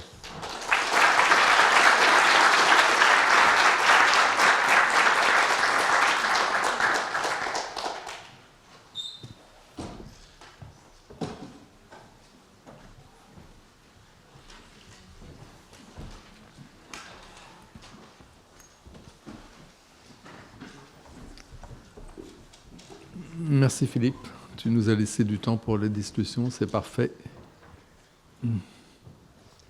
Merci beaucoup pour cet exposé tout à fait passionnant. Alors j'avais une question qui était, est-ce que pour toi, il n'y a pas un phénomène assez semblable au niveau des concepts, tout simplement, puisqu'il y a quelque chose qui, à mes yeux, ressemble un peu, qui est l'idée qu'on désigne parfois sous le terme de texture ouverte des concepts. Donc l'idée que, prenons par exemple les concepts acquis sur la base de l'expérience, puisque ça semble le cas le plus parallèle. Peut-être que le contexte d'acquisition du concept, peut-être aussi tous nos usages passés, ne va pas déterminer de manière déterminée quoi il va pouvoir s'appliquer dans le futur, dans des sortes de cas limites. C'est une manière possible de comprendre la notion de texture ouverte. Et une hypothèse là-dessus que je voudrais te soumettre, savoir ce que tu en penses, c'est que peut-être que ça suggère qu'il y a au sein des concepts eux-mêmes une structure motivationnelle en partie cachée. Puisqu'une idée que j'aime bien pour ma part sur les concepts, c'est qu'ils sont en partie individués par des buts épistémiques. Donc si on pense qu'un concept, ce qui fait que c'est tel ou tel concept, c'est en partie qu'il sert une certaine fin. Par exemple, on s'en sert pour connaître tel ou tel domaine, et peut-être que nos buts épistémiques sont opaques d'une certaine manière, et que ça donne une forme d'opacité des concepts eux-mêmes qui ressemblent à celle que tu postules pour les désirs. Bon, ça fait beaucoup de choses pour la même question, mais la question générale, c'est quel rapport il y aurait entre ce type d'opacité pour les désirs et des phénomènes qui, à première vue, peuvent sembler parallèles dans le cas des concepts. Alors, merci beaucoup. Je pense qu'on peut faire un rapport assez étroit, en fait, je pense. Mais tu as parlé de but épistémique. En fait, moi, j'ajouterais en fait que là, en fait, l'agent qui est confronté à l'opacité de son désir, il cherche à construire un concept avec un but pratique, en fait. Le but de répondre à de satisfaire son désir. Donc, en fait, je pense qu'on pourrait prendre le problème par le bout inverse et se dire que cette opacité, on pourrait la comprendre comme la création d'un concept avec une texture ouverte et une finalité pratique. Ça, tout à fait. Du coup, ça voudrait dire qu'il y a d'autres concepts qui ont une finalité épistémique et que c'est séparé. Et je pense qu'en fait, dans ces cas d'agents peu familiers, il va y avoir plusieurs concepts de ce type qui vont être instanciés au même moment, en fait. C'est-à-dire qu'une partie du travail exploratoire qu'Éric va faire, il va être dirigé vers l'acquisition d'informations sur la musique classique. Et donc, il y aura des visées épistémiques à un certain nombre des concepts qu'il va pouvoir créer dans ce moment-là, ou commencer à créer. Et puis, il y en aura au moins un en particulier qui va être à visée pratique, qui est ce que j'aime, ce qui me satisfait. Je ne sais pas si ça répond entièrement à ta question, mais en tout cas, je pense que je suis en désaccord avec rien de ce que tu as dit.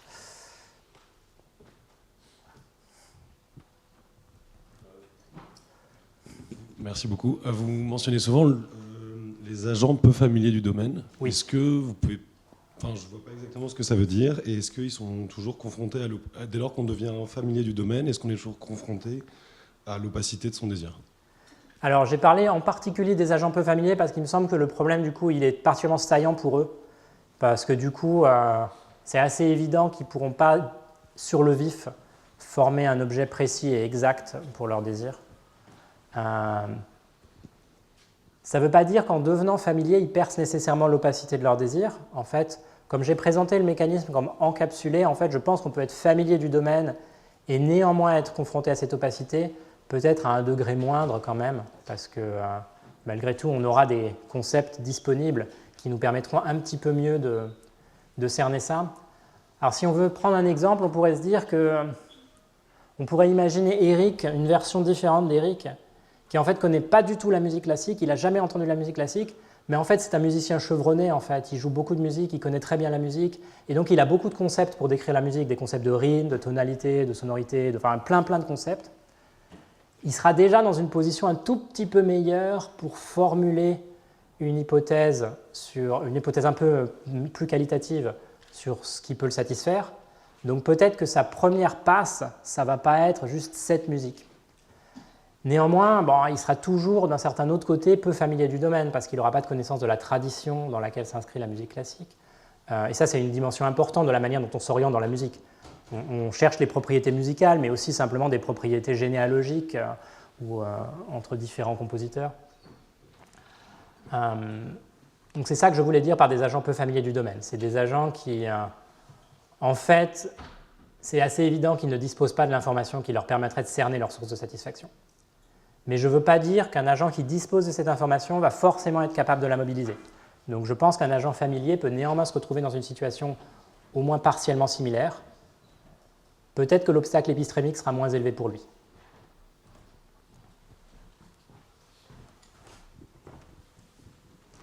Merci pour votre présentation. J'aurais aimé revenir sur la contradiction que vous abordiez à propos du fonctionnement expérimental, sur est-il possible, par exemple, de fonctionner simplement expérimentalement en se disant je vais un peu tout tester. Oui, juste par essai-erreur. Voilà, juste par essai. Donc dans la première question des quelques questions que vous posiez. Au fond, est-ce que cette représentation expérimentale, c'est pas celle qu'on pourrait avoir d'un sujet qui fonctionnerait avec un système de recommandation? Au fond, on pourrait avoir Eric qui rencontre la musique de Mahler, mais cette fois-ci avec un algorithme de recommandation, comme aujourd'hui ils sont très communs, qui n'a pas à mobiliser une quelconque démarche épistémique ou même une rationalité pratique, et qui en fait on va dire, ou donne un signal de plaisir stimulé par ça, et ensuite fonctionne justement avec des espèces de comparaison de son profil, là cette fois-ci un profil de satisfaction qui serait comparé à d'autres profils de satisfaction, et où au fond on fonctionnerait d'un point de vue presque inductif, c'est-à-dire quelqu'un qui a aimé ça pour la première fois aimera probablement aussi une autre forme de musique classique. Et dans ce cas-là, au fond, quel est le problème? C'est-à-dire, est-ce qu'on n'a pas justement tout un ensemble de sujets qui fonctionnent bien plus expérimentalement du fait des différents types d'outils qu'on peut utiliser pour explorer le désir, et qui sont des outils, dans ce cas-là, de synthèse de d'autres expériences qui nous permettent d'aller beaucoup plus vite et donc de ne pas être justement dans la description que vous faisiez sur ce point-là spécifiquement, qui était justement l'idée d'être même pas un aveugle qui peut à peu près se repérer dans l'espace, mais quelque chose d'encore plus difficile à voir vu qu'on est dans l'espace conceptuel. Voilà, merci. Oui, merci beaucoup. Alors effectivement, je n'ai pas mentionné les algorithmes de recommandation, qui sont évidemment une des manières dont on fait cette exploration. Alors il y a plusieurs choses à dire à ce sujet. Effectivement, la recommandation, pas seulement les algorithmes, mais aussi les recommandations que va faire Blair dans l'exemple là, évidemment c'est une source importante d'acquisition de l'information sur ce qui pourrait être les propriétés du domaine. En fait, je l'ai traité comme étant une sous-espèce de cette forme de rationalité pratique, dans la mesure où écouter ces recommandations et les suivre, ça revient en fait à accepter une certaine structuration du domaine qui est proposée par ces recommandations. Alors pour les algorithmes, en fait, ce que l'algorithme propose, c'est un substitut de la structuration spatiale. En fait. J'ai l'algorithme qui me propose en fait des similarités entre les profils de satisfaction d'autres gens qui ont écouté de la musique classique, et qui donc en fait entend se substituer au tâtonnement. Il me dit tâtonne mais dans cette direction. En fait, pour que j'aille dans cette direction, il faut déjà que je pense un certain nombre de croyances instrumentales, et pas seulement instrumentales d'ailleurs, sur la qualité de ces recommandations en fait. Il y a beaucoup de gens qui pensent par exemple que l'algorithme de Spotify il est très bon, mais l'algorithme de Yelp il est nul parce qu'il ne marche pas bien. Et donc en fait, on aura tendance à faire confiance à un algorithme ou non en fonction de certaines croyances qu'on a déjà sur le domaine et sur la manière dont cet algorithme en fait, a réussi à identifier certaines propriétés pertinentes du domaine.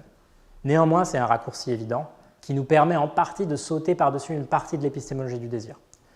Néanmoins, il me semble pertinent de se dire aussi que dans tous les cas de recommandation, en fait, c'est quand même souvent pertinent pour la personne qui fait une recommandation de d'abord nous demander qu'est-ce qui t'a plu là-dedans ou qu'est-ce que tu recherchais exactement. Si je viens juste à la bibliothèque et que je dis je veux ce titre et que le ou la bibliothécaire me dit tout de suite ah ben on l'a plu mais prenez ça, je ne pense pas qu'il ou elle ait fait le meilleur travail qu'on puisse faire en fait. Il faudrait plutôt d'abord se demander pourquoi je voulais ce livre. Est-ce que c'est pour l'auteur? Est-ce que c'est pour le sujet? Est-ce que c'est au programme de la Greg?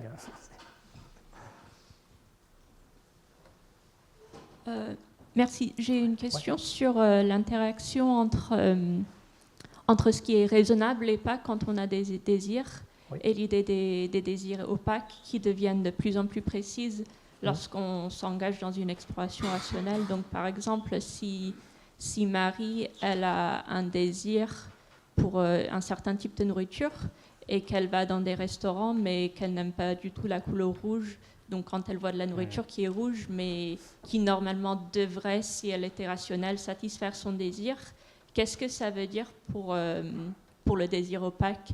Est-ce que le désir opaque, son objet vrai, enfin son objet réel, est-ce que l'objet il est inclusif de la nourriture rouge qu'elle ne veut pas manger parce qu'elle n'est pas très rationnelle, ou est-ce qu'il y a des limites qui sont imposées par le fait qu'elle n'est pas très raisonnable qui limitent l'objet de son désir? Je ne sais pas si je me suis... Oui, non, très bien. Ouais, non, c'est une très bonne question. Effectivement, en fait, ça joue sur en fait, le fait que je n'ai pas élucidé la différence entre le fait pour l'agent de se satisfaire de quelque chose et le fait pour le désir de se satisfaire. En fait, je parle de profil de satisfaction du désir, donc je veux vraiment me concentrer sur le désir. Donc en fait, je veux faire l'hypothèse que le désir lui-même se satisferait de certaines expériences, et puis après, il peut y avoir des parasites.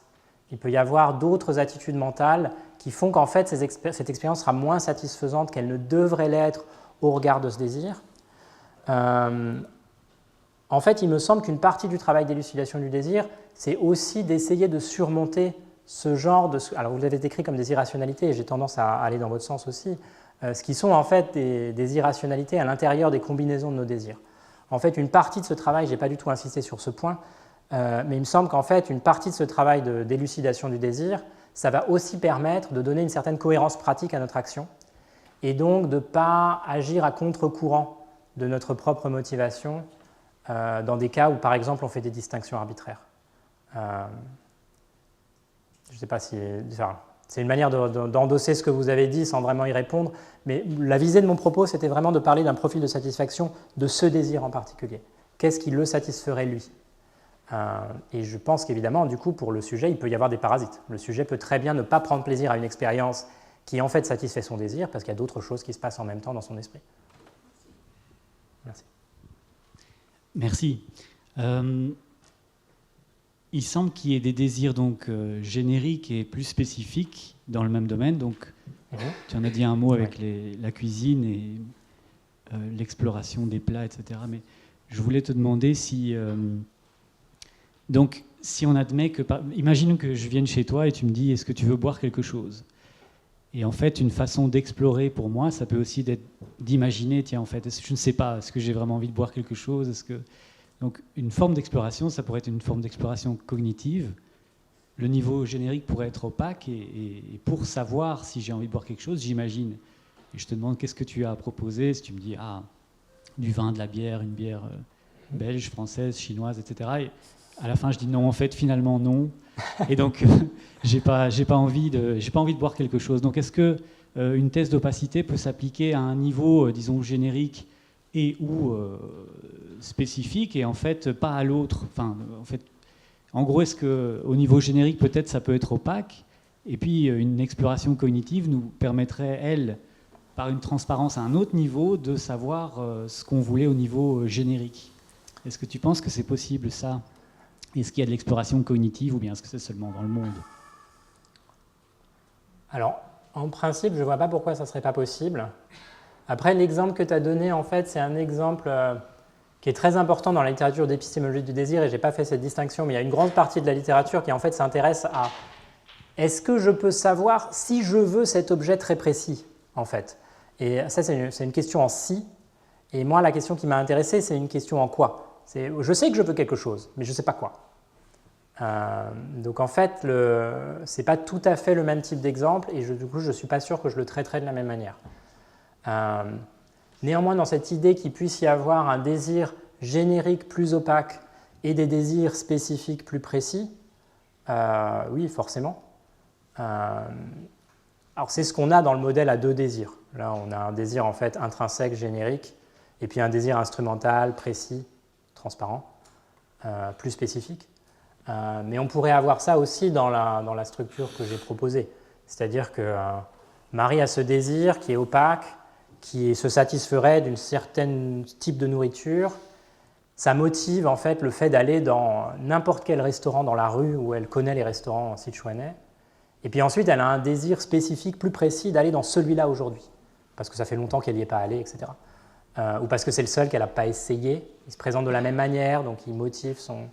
En fait, on pourrait imaginer des cas, effectivement, où on aurait cette séparation entre un désir plus générique, opaque, et un désir plus précis, qui, lui, en fait, est transparent, plus spécifique. Tout à fait. Ça joue forcément un rôle dans l'exploration. Je pense que ça joue un rôle, notamment dans l'exploration qui est franchement épistémique. Si je suis motivé par la curiosité, ça va me motiver à former ce type de désir instrumental dirigé vers un objet précis.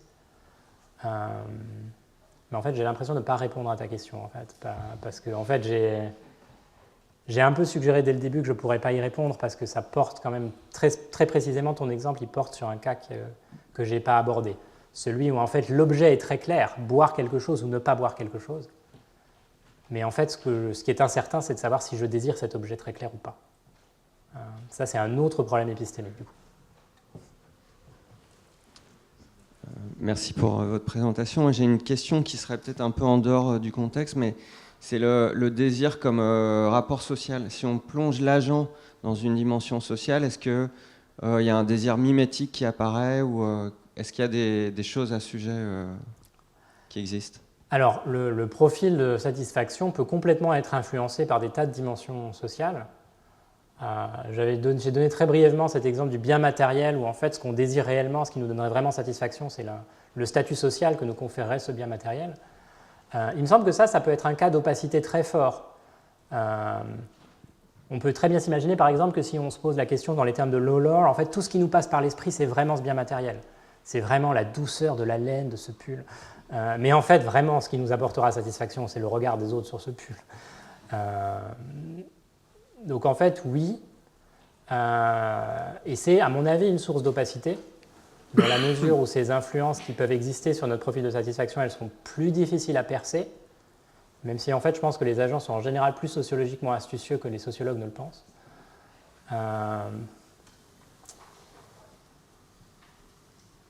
Mais oui, tout à fait en fait, on peut tout à fait incorporer ça à cette idée. Et on peut aussi incorporer l'autre idée que le profil de motivation sera manipulé par des considérations sociales. En fait, il est manipulé implicitement par la manière dont les gens qui m'accompagnent m'ont présenté l'expérience que je fais s'ils étaient avec moi.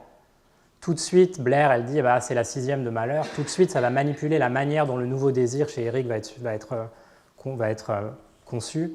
Et puis on m'a dit, tiens, c'est un restaurant sichuanais, on ne m'a pas dit c'est un restaurant chinois, donc tout de suite, ça change la manière dont je vais pouvoir créer un nouveau désir. Et il pourrait y avoir des influences sociales plus subtiles.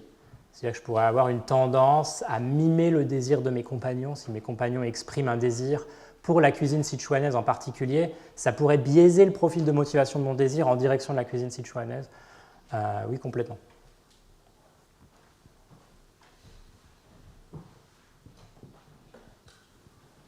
Merci.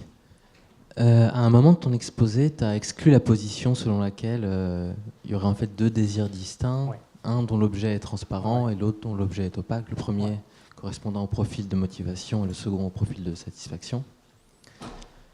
Et tu disais que le lien était trop étroit pour qu'on puisse diviser les choses comme ça. Bon, je ne savais pas exactement quoi en penser, mais ça m'a fait penser au domaine des intentions elles-mêmes, où en fait il est assez courant de voir des intentions comme des plans structurés qui contiennent en fait plusieurs constituants qui sont eux-mêmes des intentions. Donc par exemple, j'ai l'intention d'acheter des billets d'avion parce que j'ai l'intention de partir en vacances. Donc là, on a des intentions distinctes qui sont prises dans une structure qui forme un plan, et on a ce rapport, on va dire, explicatif entre les constituants. Et je me demandais si c'était pas un peu parallèle dans le cas du désir. Donc Marie désire retourner dans tel restaurant parce qu'elle désire. Et bon, là, l'objet du désir est opaque. Donc, est-ce que ce parallélisme ne suggérerait pas que c'est plausible d'adopter ces conceptions que tu as rejetées? Mais j'imagine qu'il y a d'autres. En fait, évidemment, ce parallélisme, c'est vraiment ce que je veux rejeter, en fait. Je veux rejeter cette idée qu'il y a dans les désirs une structure instrumentale qui est très familière et qui est celle qu'on trouve dans les plans avec les intentions. Alors, je ne la rejette pas dans le sens où je dirais c'est absolument impossible de faire fonctionner de manière cohérente ce type de théorie. En fait, on peut parfaitement soutenir qu'il y a deux désirs. La manière de découper le monde est quand même en partie arbitraire. C'est juste que ça ne me paraît pas fructueux du tout en fait, de faire les choses de cette manière-là, parce que précisément, on n'a pas la structure modulaire qu'il y a dans les plans. En fait, dans un plan, on fait ce type de distinction parce qu'on peut assez facilement identifier les différents blocs et on peut assez facilement voir comment l'agent réagira à certains obstacles. Par exemple, si j'ai deux intentions, une pour une fin, une pour un moyen, que le moyen s'avère être inaccessible, évidemment, je vais tout de suite voir comment je vais réviser mon plan. Il me semble que dans beaucoup de cas tels que je les ai décrits, si j'ai ce désir opaque et qu'on me dit ce que motive ton désir, ça n'est pas accessible, tu ne peux pas l'avoir, je ne vais pas pouvoir tout de suite décomposer la structure instrumentale que j'avais déjà à l'esprit dans mon plan d'action pour en fait voir comment je vais devoir modifier mon plan ou comment je pourrais modifier mon plan. Je ne vais pas tout de suite me dire tiens, voyons, je n'ai pas le moyen pour ma fin, mais je vais essayer de trouver un autre moyen, je vais essayer de trouver un autre instrument. En fait, il me semble qu'il y a un effort à fournir pour en arriver là. La première question à se poser, c'est tiens, mais quelle était la fin que je recherchais quand j'étais motivé à faire ça? Il me semble que c'est ce qui se passe dans ce cas de substitution, par exemple. Je vais au frigo avec l'idée de prendre une bière, peut-être même une bière d'une marque très précise, parce que je sais que c'est ce qu'il y a dans le frigo. Donc j'ai cette croyance qu'il y a ça dans le frigo, et donc tout de suite, ma soif a tout de suite suscité un désir très précis pour cette bière. Puis j'ouvre le frigo et puis je me rends compte qu'en fait j'avais tort, il n'y a pas de bière ou il n'y a pas de bière de cette marque. Il va y avoir un moment de pause, à mon avis, qu'il n'y aurait pas si j'avais dans ma tête une structure instrumentale déjà très claire. Je suis allé au frigo parce que j'ai soif, je veux me désaltérer, la bière est un moyen de se désaltérer. Si c'était ça, tout de suite je me dirais pas de bière, cherchons un autre moyen de me désaltérer. Si je ne savais pas vraiment ce que je cherchais avec cette bière, parce qu'en fait c'était un désir opaque, je vais avoir ce moment de pause et ce moment d'élucidation de ce que je cherchais vraiment, qui me paraît plus militer en faveur de l'hypothèse où il n'y a qu'un seul désir. Mais encore une fois, je pense qu'on peut faire fonctionner l'autre option théorique, c'est juste qu'elle me paraît coûteuse pour rien.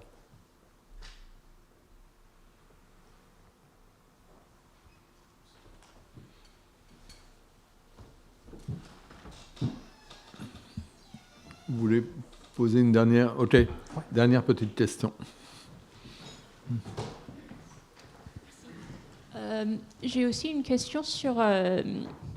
c'est pas vraiment dans les références et dans la littérature que vous utilisez, mais par exemple, quand il y a des personnages historiques comme Aristote qui dit « on désire tous être heureux ultimement » ou quand, par exemple, Thomas d'Aquin dit que on désire tous l'union avec Dieu, même si on ne sait pas.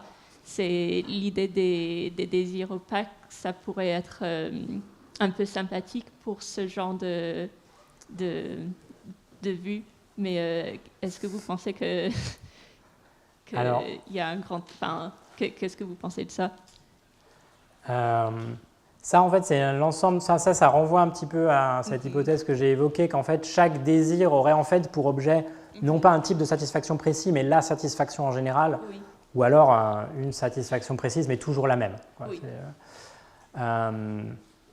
Alors, il me semble que l'objet des désirs qui m'intéresse est plus spécifique.